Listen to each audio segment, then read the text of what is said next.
katangian ni Carla na wala sa ibang mga babae. Katangian ka? Oo, katangian niya, yung uniqueness niya. Kilala ko ang karamihan ko. Ano ba? Hindi, syempre. Siguro sa Manmapur lang. Ano siya eh. Siguro pag nag-ano siya, gawin siyang manamit. Parang hindi pa siya yung ano eh.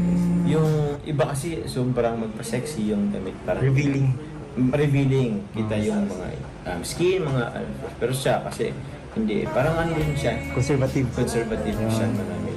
Conservative. Tapos, wow. ano pa ba? Very nice. Diba? Oo, tandaan ko rin. Tapos, siguro hindi din siya masyado yung loud na, ano ba?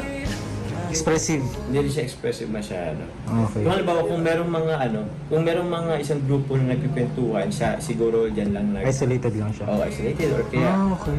kumbaga more on listener siya compare sa speaker. Parang ganun. Observant. Parang ganun. Observant. Listener, marunong makinig, tapos minimal lang siya kung mag-share. Parang ganun. Minimal lang siya mag-share. Okay. Tapos, yun lang.